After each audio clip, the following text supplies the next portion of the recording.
I was saving to buy a car and trusted my uncle to keep the money safe. But when the day came, he told me there was nothing left because he had used it to pay his debts, leaving me with nothing but his apologies that felt empty and cold. I still remember counting that money with Sarah watching, her eyes bright with excitement as we planned our future. $23,000. Every overtime shift, every skipped lunch, every sacrifice we'd made for 3 years was in that stack. Sarah had matched me dollar for dollar, working double shifts at the hospital while 7 months pregnant, because this wasn't just about a car. It was about proving we could build something together before our daughter arrived. Your uncle's bank connections will get us better interest, I told her, ignoring the doubt in her eyes. He's family. That word family became the weapon I used to destroy everything good in my life. Uncle Pete had always been the success story at family gatherings. Real estate investments, multiple properties, the one who'd made it. When he offered to hold our savings in his high-yield account, promising better returns than our regular savings account, I jumped at it. Sarah hesitated. She'd grown up differently than me, where family meant something else, where trust was earned, not inherited. I don't know, Marcus, she'd said that night, her hand on her belly. This is everything we have. You don't trust my family, I'd snap back, using guilt like a cudgel. This is how we've always done things, we help each other. She'd gone quiet after that, the way she always did when I pulled the family card. Looking back, that silence wasn't agreement. It was the sound of someone choosing their battles, picking their partner over their instincts. I handed Uncle Pete our money in cash, the way he insisted. Banks report everything these days, he'd laughed, writing me a handwritten receipt on a piece of notebook paper. This keeps it simple. Sarah watched from the doorway, didn't say goodbye when he left. For months everything seemed fine. Uncle Pete would text me updates about the interest accumulating. Screenshots that I now know were fabricated. Promises that our money was growing. Sir stopped asking about it after a while, focused on preparing for the baby, trusting me to handle it because I'd insisted so hard that I knew what I was doing. The baby came early. Complications meant a longer hospital stay, bigger bills. Sarah never complained, never suggested we dip into the car fund. We're so close, she'd whisper during those 3 feedings. Just 2 more months and we'll have everything we need. 2 months. That's all we had to wait. I called Uncle Pete on a Tuesday morning to arrange the withdrawal. The phone rang 6 times before he answered. Marcus, his voice was different. Hollow. We need to talk. Yeah, I need to withdraw the money. Sarah found the perfect minivan, and with the baby here. There's no money. The words didn't make sense. I actually laughed. What do you mean? Stop messing around, Pete. I had debts. Again, we're going to my kids, Marcus. My actual kids. I had to protect my family. As if Sarah and our daughter weren't that. As if the trust I'd placed in him meant nothing. You stole from us, from a baby, I'll pay it back. I swear. Give me time. I hung up. Sat in my car for an hour before driving home. Sarah was singing to our daughter when I walked in, that soft lullaby her mother had taught her. She looked up, saw my face, and the singing stopped. The money's gone. She didn't scream. Didn't cry. She just looked at me with this expression I'll never forget, like watching something. All of it. She stood up, still holding the baby, and walked to our bedroom. Came back with a folder. Inside were apartment and specials for single mothers. They were dated 2 weeks ago. You knew? I asked. I suspected. The way your uncle avoided us at Christmas. The way your mom kept changing the subject when I mentioned the car. She shifted our daughter to her other arm. I hoped I was wrong. I hoped you were right to trust him. Sarah, I'm sorry. I'll fix this. With what, Marcus? With the job you just lost because you've been missing shifts to avoid telling me the truth. Yeah, your manager called. I know about that too. The floor felt like it was tilting. That's not. I was trying to figure out how to get our money back. Blame me more. She was crying now, but her voice stayed steady. You chose your uncle over us. You chose your pride over my instincts. You chose to hide instead of coming to me when you first suspected something was wrong. She was right. I'd known something was off for weeks. The excuses when I tried to get statements. The avoided calls. But admitting I was wrong, admitting I'd endangered our future. Our daughter's security felt impossible. So I'd hidden it, made it worse, lost my job trying to track him down. Him with police reports he knew I'd never file because it would mean admitting what a fool I'd been. I'm taking Emma to my mother's. Sarah said, our daughter's name sounding like a goodbye when she said it. The apartment has an opening next month. I already paid the deposit. With what money? The emergency fund I never told you about. The one I kept because knew something like this would happen. Because you always choose your family over us. That's when it hit me. Every time her parents offered help I'd refused it, too proud. Every time she'd suggested keeping some money separate I'd been offended. Every warning sign she'd pointed out about Uncle Pete, I'd dismissed as her not understanding how my family worked. Please don't leave. I'm not leaving, Marcus. You already left. You left the moment you handed our future to someone else without truly considering what I thought. You left every time you chose your family's approval over our security.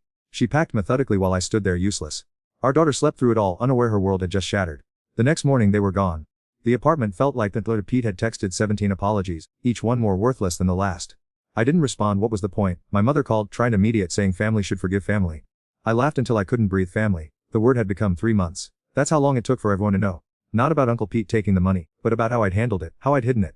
How I'd lost my job lying about family emergencies while secretly trying to recover the money.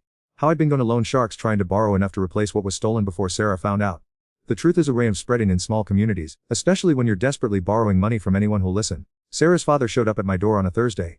Richard was a quiet man, the kind who measured words like currency. He stood on my doorstep in his work clothes, paint still under nails from his contracting job. I could have helped. He said simply. If you'd swallowed your pride I could have helped. I know.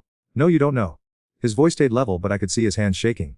You don't know what it's like to watch your daughter work herself to exhaustion while pregnant, saving money with a man who won't accept help from her family but will hand everything over to his. You don't know what it's like to see your granddaughter's future gambled away by someone who was supposed to protect it. I didn't gamble it. You did. You gambled it on your uncle's word versus your wife's instincts. You lost. You left without another word. I found out later he'd paid for Sarah's apartment himself, had been setting aside money since the day she told him about Uncle Pete holding our savings. He'd known somehow. Maybe it was the way Sarah's voice changed when she talked about it. Maybe it was parental instinct. But he'd prepared for my failure before I'd even failed. The custody arrangement was brutal in its fairness. Weekends only, because I didn't have a car to ride Emma to daycare.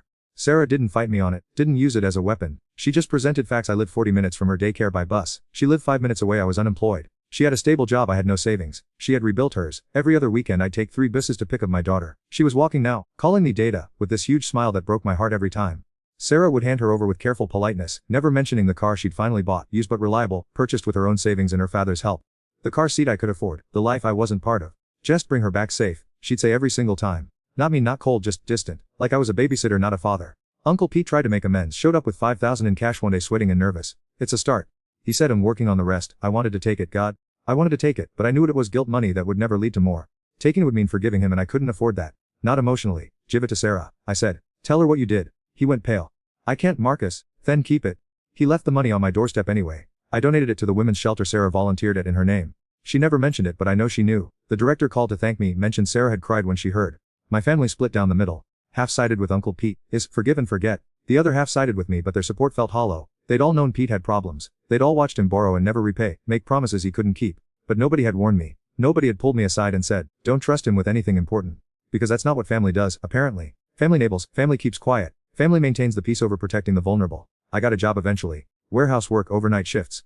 The pay with car, child support and rent on a studio apartment. Nothing left over for savings. Nothing for a car. I walked to work in the rain, the snow, the heat, thinking about Sarah doing the same when she's pregnant, saving money I'd hand over to a thief. Emma started talking in sentences. Daddy, why you no live with us? She act one Saturday, playing with blocks on my apartment floor. Daddy made some mistakes. I told her. Say sorry. I did, baby. Sometimes sorry isn't enough. She thought about this with the seriousness only a 3-year-old can manage. Mommy says sorry fixes when I'm mean to friends. That's different. Why? How do you explain to a child that some betrayal's too deep for apologies? That trust is like a plate, and once you smash it you can glue it back together, but the cracks always show. That her mother had glued herself back together, but I'd never be allowed to hold that plate again. When you're older you'll understand, I said, hating myself for the cop out. Sarah started dating when Emma turned 4. A guy from her work, David. Stable, reliever, sensible sedan. Everything I wasn't. Emma talked about him constantly during our weekends. David took us to the zoo. David fixed mommy's sink. David says I'm smart. Each mention was a knife, but a deserved one. I'd created this vacuum and someone else had filled it. The Breaking Pointer's 5th birthday. Sarah had invited me, gracious as always. The party was at a park, the same one where we'd gotten engaged 6 years earlier. I took the bus carrying the second-hand bike I'd managed to buy and repair for Emma. Other parents arrived in SUVs and minivans, unloading elaborate gifts. David there, of course. Helping set up, manning the grill. He shook my hand, firm but not aggressive. Marcus, good to finally meet you. Emma talks about you all the time. I wanted to hate him. I couldn't. He was doing everything right, everything I'd failed to do. Uncle Pete showed up uninvited. The entire park went silent when he walked up with an expensive gift wrapped in silver paper. Sarah's face went stone cold. David stepped slightly in front of her, protective. I stood frozen, torn between family loyalty and justice. I wanted to give Emma. Sarah's voice through everything. No, Sarah said, stepping around David, facing Pete dry-legged directly. You're the man who stole from a baby, you're nothing to us. Pete looked at me. Expecting defense, expecting family to side with Fan Ford for once. I did the right thing. You heard her. Lee, he set the gift down and walked away. Later Sarah and I opened it together away from the party. It was a savings bond for $10,000 in Emma's name. The note said, for a future. I'm sorry. Sarah tore it in half. Then quarters. Then smaller pieces until her hands were shaking too hard to continue. 10,000, she whispered. He thinks 10,000 fixes this. It doesn't, I said. He took 23,000 from us, Marcus. But that's not even what he really stole, is his shares, right? He'd stolen our future, our trust. He'd stolen Emma's chance at parents who stayed together. He'd stolen years of stability, of security, of peace. I should have listened to you, I said. Yeah, she agreed. Emma's 7 now. She doesn't ask why David leaves with them, and I don't anymore. She's figured out the mathematics of broken families the way kids do, adding up the evidence into a truth they don't fully understand but completely feel. Last week was my weekend. She was quiet when I picked her up, unusual for her. Sarah mentioned she'd had a heartbreak at school but didn't elaborate. It wasn't until we were at my apartment, eating mac and cheese, the fancy kind with real cheese that I splurged on for her visits, that she finally spoke. Lily's parents are getting divorced, she said, stabbing at her pasta. She says her dad did something bad with money too. My chest tightened. Oh, she says her mom cries at night. Like mommy used to. Past tense. Because David had helped heal what I'd broken. The knowledge sat like lead in my stomach. I'm sorry Lily's going through that. Emma looked at me with eyes too wise for 7. Did Uncle Pete really steal from us? I'd never told her. Sarah hadn't either. We'd agreed on that. But kids listen. They hear phone calls, arguments carried on the wind, family members who talk too loud at gatherings. I sighed cause lying would make it worse. But you gave him the money. Another yes, smaller, harder to voice. Why'd every excuse I'd use sat there. Ready, he was family. I thought I could trust him. I wanted to make more money for us. But looking at my daughter I couldn't voice any of them. They were all just different shades of the same truth. Because I was baby. Because I didn't listen to your mom when she was worried. Because I thought I knew better when I didn't. She considered this, processing it with that careful way she had, like Sarah. Mommy says people who love you listen to you, she finally said. Your mommy's right, then you didn't love her. The question destroyed me, not because it was cruel, but because it was logical. In her 7-year-old understanding of love the equation was simple. Love equals listening. I hadn't listened. Therefore I loved her. I said carefully. But I didn't show it the right way. I didn't protect what we had, not Uncle Pete is. Mine. She nodded, seemed satisfied with this answer and changed the subject to her science project. But the damage was done. My daughter had just articulated what I'd spent years trying to avoid. I'd chosen my ego over my family. Sarah got engaged to David last month. She told me privately before Emma could. We met at a coffee shop, neutral ground. She wore the kind of professional clothes she never could have afforded when we were together. Success looked good on her. I wanted you to hear it, Foles always. Appreciate that. David wants an Emma. The world tilted. What? Not take her from you. Just, legally be another father. For insurance, for school things, for if something happens to me, something happens to you. I had a cancer scare last year. She said it so casually, like mentioning the weather. Who was nothing, but it made me think. Emma needs security. Real security. I'm her father. I know, and you'll always be that. But Marcus can honestly tell me you can provide for her if something happens to me. Can you get her to school every day from where you live? Can you pay for her medical bills if she gets sick? Can you save for her college? Each question was a wound because each answer was no. David can. David has been. He started college fund for her last year. He added her to his insurance. He's been the father you couldn't be. Because I don't know. Sarah's voice was gentle but firm. Because you don't make decisions that create security. Even now, Marcus, you still rent that studio instead of finding roommates to save money. You still refuse to take the management position at work because you don't want the responsibility. You still haven't taken your uncle to court for the money. That would destroy the family. He destroyed our family. The first emotion she'd shown, quickly controlled. And you're still choosing him. Still choosing the idea of family over actual responsibility was right. I'd had chances to sue Uncle Pete, to at least try to recover something. But it would mean alienating my mother, my aunts, the cousins who'd taken his side. It would mean admitting, legally and publicly, how badly I'd failed. So I'd chosen the easier path, living with the loss rather than fighting for recovery. I need time to think about the adoption, I said.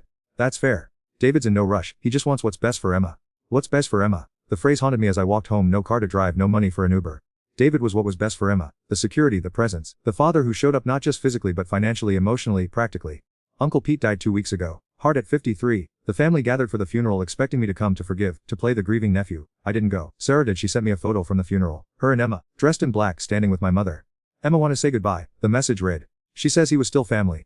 My 7-year-old daughter had more grace than I did. Or maybe she just didn't carry the weight of what he'd taken. She'd never know the apartment we were going to rent, walking distance from good schools. The vacation fund we'd started. The small business Sarah had wanted to launch. The life we'd mapped out in careful detail destroyed by my single decision to trust the wrong person. His wife called me yesterday. Uncle Pete had left something for me. She said, could I come by? I went. And she handed me an envelope, thick with cash. $23,000 exactly. He saved it, she said, tears streaming. Took him 3 years but he saved every penny. Sold his car, worked extra jobs. He wanted to make it the money, the exact amount he'd stolen. No relief, no vindication, no closure. Just paper that came too late to matter. Give it to Emma, I said, handing it back, for her college fund. He wanted you to hack it, to make things right. Things can't be made right. Sarah's married to someone else. I see my daughter 4 days a month. I live in a studio apartment and walk to work. This money doesn't fix any of that. Then what would? A time machine. I left the money anyway. Not for forgiveness, not for closure, but because Emma deserved it. Deserved something from the wreckage we all created. Sarah called that night. Pete's wife had driven straight to her house with the money. You didn't have to do that, she said. It was never mine. It was ours. Now it's hers. She started, then stopped. Thank you. Does this change anything? With us. The silence stretched so long I thought she'd hung up. Then, quietly, it changes everything and nothing. It shows me who you could have been.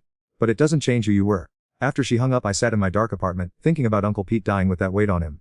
3 years of saving, sacrificing, trying to undo what couldn't be undone. He'd died trying to fix his mistake. But some mistakes don't get fixed. They just get lived with, carried forward, passed down like inherited debt. Tomorrow is Emma's school play. She's playing a flower in the spring pageant. David will drive them in his reliable Sit. Sarah will take pictures with the good camera they bought together. They'll sit in the front row because David always arrives early to get good seats. I'll take the bus, hope it's not late, sit wherever there's space. I'll wave when Emma looks for me, because despite everything, I'm still her daddy. Still the man who gave away her future before she was even born. Still the one who chose wrong and can't choose again. The money sits in her college account now, earning interest. By the time she's 18 it'll be enough for a year, maybe 2. David's contributions will cover the rest. She'll go to a good school, have the chances we wanted for her, just not the way we planned. Sometimes she asks me why I look sad when I see her. I tell her I'm not sad, I'm happy to see her. But kids know, they always know. She sees the ghost of the family we should have been, the empties where security should have lived. Last visit, drew our family, her, Sarah, me and David. We were all holding hands, all smiling. At the bottom in her careful handwriting, my 2 dads who love me, 2 dads. One who provides, one who visits. One who secured her future, one who gambled away. The card sits on my fridge. Evidence of her grace, her ability to love despite our failures. But I know the truth, she's too young to articulate. She needed one good father, not 2 broken pieces trying to make a whole. Uncle Pete's funeral program is still on my counter. Beloved father, it reads. I wonder what mine will say. Weekend father, walking cautionary tale, man who chose wrong. His widow texts sometimes, tells me how sorry he was, how the guilt ate him alive. I believe her. I live with the same consumption, the same knowing regret that starts with sunrise and ends with sleeping pills. We were both thieves really. He stole money. Both of us died from it, just at different speeds. Sarah sent me a wedding invitation yesterday. Addressed formally like I'm a distant relative. Sarah Mills and David Chen request the honor of your presence. Inside a handwritten "like you there. Not Sarah. Emma, my daughter needs me to watch her mother marry the man who became the father I failed to be. Needs me to smile, to celebrate, to show her that broken families can still function with grace. I'll go. I'll wear my only suit. I'll shake David's hand and mean and I congratulate him. I'll dance one dance with Emma, then leave quietly before the speeches about love and trust and building futures together. I'll take the bus home to my empty apartment and know that this is justice, watching someone else live the life I'd away. The trust I broke wasn't just about money. It was about believing someone when they tell you they're worried. It's about choosing your partner over your pride. It's about recognizing that family isn't, it's the people who'll protect your future, not gamble it on their past. Uncle Pete's money sits in Emma's account, gathering interest, growing into something useful, but it'll never grow into what it cost. A father who comes home every night, parents who trust each other, a mother who didn't have to rebuild alone. $23,000, that's all it took to destroy everything. 23,000. Too late to matter. My daughter's to father cause I couldn't be one. That's my confession. That's the empty echo that follows me everywhere, the sound of my daughter calling another man Dad, because I taught her that doesn't mean trust. That sorry doesn't mean safe, and that some betrayals leave you with nothing but apologies that feel empty and cold. I saved every penny for 3 years, just like Uncle Pete did in his final years, trying to buy back what money never bought in the first place, the faith of someone who loved you before you proved that family was just another word for people who'll fail you when it matters most.